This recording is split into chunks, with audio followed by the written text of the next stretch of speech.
In questo video darò due notizie, una bellissima, anche se avrei voluto darla un po' diversa, e una meno bella, molto meno bella. La prima, che il progetto MV Agusta MotoGP, di cui abbiamo parlato su Mr. Helmet tante volte, verrà anticipato, ma ci sono altre scelte un po' amare da parte di KTM, legate alle vicissitudini finanziarie di cui abbiamo dato spiegazioni appena qualche settimana fa. Vi metto poi il video nel link. Sono due tagli pesanti che vanno molto controcorrente rispetto alle manie di grandezza di KTM degli ultimi tempi, però forse sono comprensibili rispetto alle vicende finanziarie di cui abbiamo parlato. Volete vedere cosa succederà non nel 2027, ma molto prima, forse già, anzi senza forse, già dalla prossima stagione? E io ve lo faccio vedere. Dai!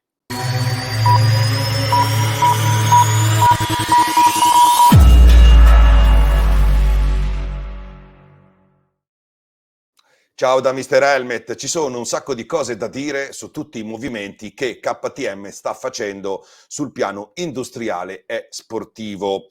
A noi interessa più quello sportivo, però è quello industriale che impatta su quest'ultimo. Molte cose non stanno andando benissimo, altre invece stanno andando proprio male e KTM, che negli anni ha avuto una espansione esagerata, quasi ad avere, insomma, sembra che avesse mania di grandezza, da una parte si sta per dare una regolata, dall'altra sta per fare un cambio di direzione clamoroso.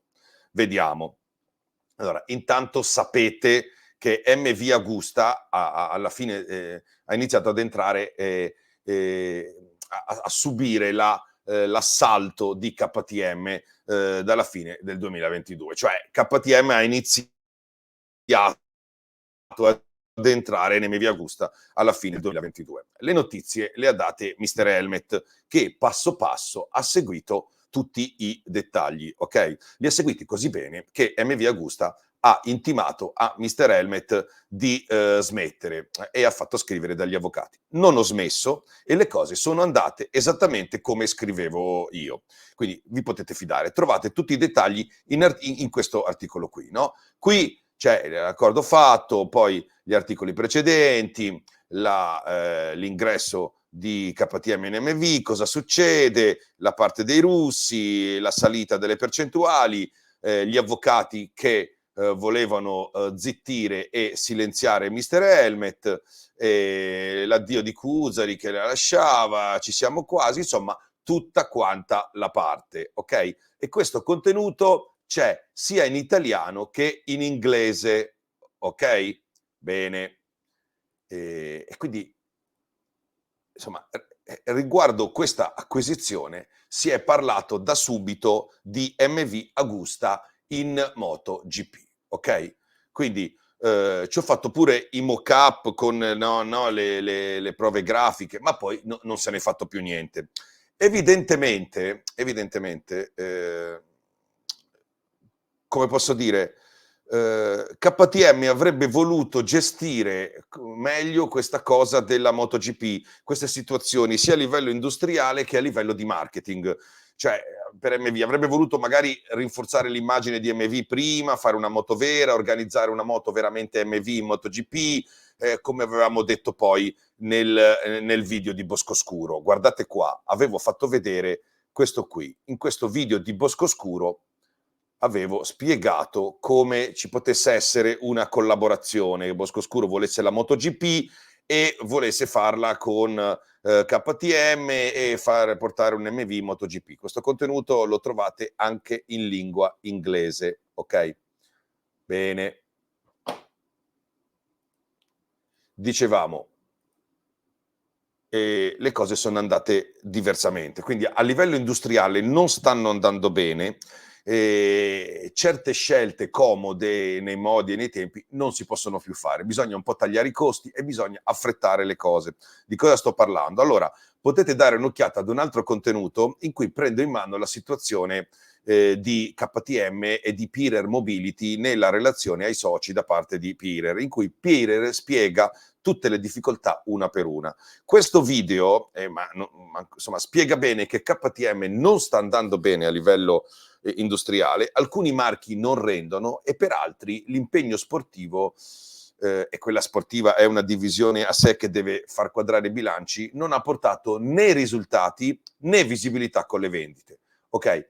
Questo video qua vi spiega bene tutto quanto, ok? E ci sono tutti i bilanci, le cose, i grafici, le spiegazioni. Bene, ok.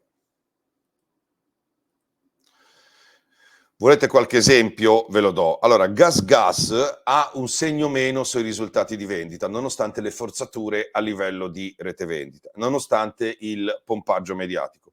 Insomma, è presente in MotoGP con Tech3, Acosta e Fernandez, e in Moto3 con Tech3 sempre, Olgado e Rolston, e non ha portato i risultati sportivi, a parte Acosta, e non ha portato risultati di immagini. GasGas non è credibile come brand e come moto da pista. L'avevamo detto che era una forzatura, ma evidentemente KTM ci ha voluto provare lo stesso e pensava che alcune cose potessero funzionare, ok? Io avevo detto questa cosa, guardate qui, in questo video che è addirittura del 2022, in cui avevo detto è un motivo di puro marketing, l'operazione serve a fare selezioni con i concessionari, eccetera, eccetera, eccetera, ed era una roba di assoluto brand, quindi una roba finta, va bene? Ok. Era un'operazione di facciata e di marketing. Questa cosa non l'ho scoperta io, la pensano tutti, però la maggior parte di quelli che la dovrebbero scrivere va a mangiare negli ospitality, quindi deve avere gli inviti stampa pagati e cena agli hotel, eccetera, la presentazione delle moto, e quindi certe cose non le può dire. Però se ne è accorta Pirer Mobility, e quindi attenzione, pare che GasGas sia destinata a sparire dalla velocità. GasGas pare sia destinata a sparire dalla velocità sia in MotoGP che nelle categorie minori. Quindi non c'è mai stata GasGas veramente, le moto non erano veramente GasGas, però scomparirà a partire dal marchio. Stessa cosa per Husqvarna. Husqvarna ha un segno meno e scomparirà dalla MotoGP.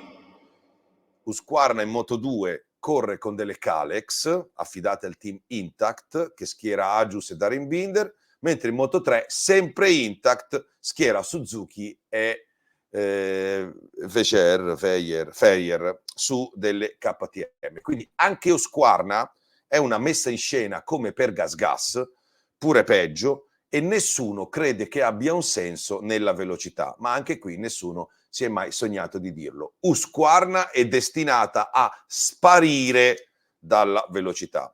Come va a finire? Bene, vi ricordate che era uscita la notizia che KTM avrebbe fatto 4 moto uguali marchiate Red Bull? Io ve l'avevo detto qui,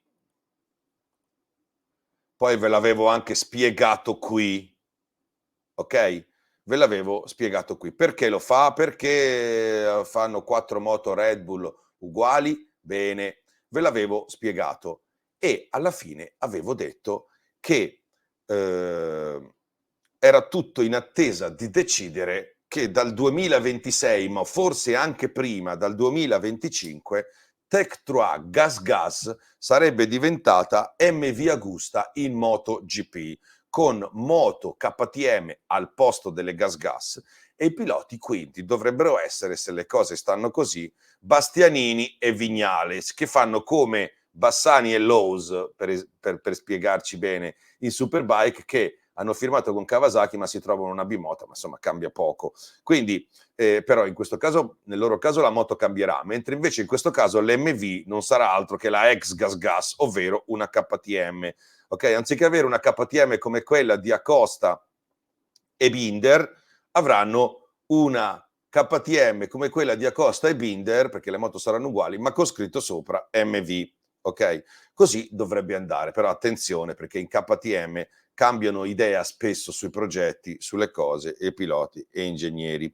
Ok, attenzione che questo è un vecchio pallino di KTM. Guardate qui, KTM voleva già fare la MV MotoGP, ve l'avevo fatta anche io, sia in italiano sia in inglese. c'è questo contenuto. E Trunkenpolz, che è l'amministratore delegato di MV Agusta, poi Trunkenpolz non è altro che uno degli eredi dei fondatori di KTM, l'ha detto chiaramente questo.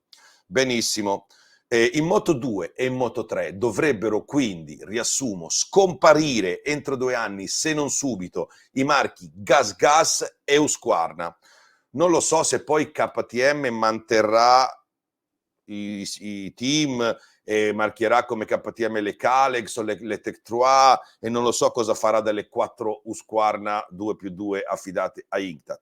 Per quanto riguarda CF Moto invece, che sono sempre la stessa cosa, è un'operazione diversa perché questi pagano e quindi dovrebbe rimanere, anche se non mi stupirebbe se si vedessero degli effetti anche qui. Ripeto, questa cosa di GasGas che diventa MV e degli altri tagli dovrebbe avvenire immediatamente, al massimo a partire dal 2026, a meno che in KTM non crolli tutto, ok?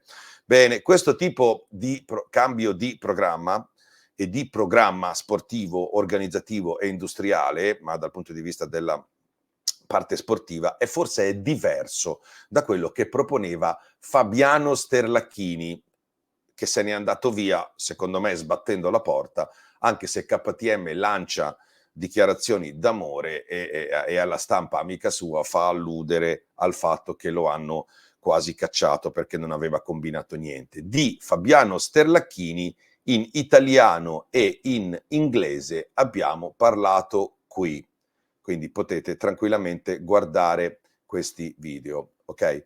Che ne pensate? Avrei voluto essere più breve e darvi solo la notizia che è GasGas diventa MV, scompaiono i marchi GasGas in Moto 3 e Husqvarna in Moto 2 e Moto 3 e GasGas in MotoGP, però a me le cose piace spiegarle e giustificarle, altrimenti diventa uno sparare a caso. Poi un giorno ci svegliamo e scopriamo che le cose sono successe e non sappiamo perché. E invece in questo modo almeno lo sappiamo più o meno il perché, ok? Fatemi sapere cosa ne pensate di questa operazione. Io avrei voluto un MV Agusta vera, ma meglio di niente.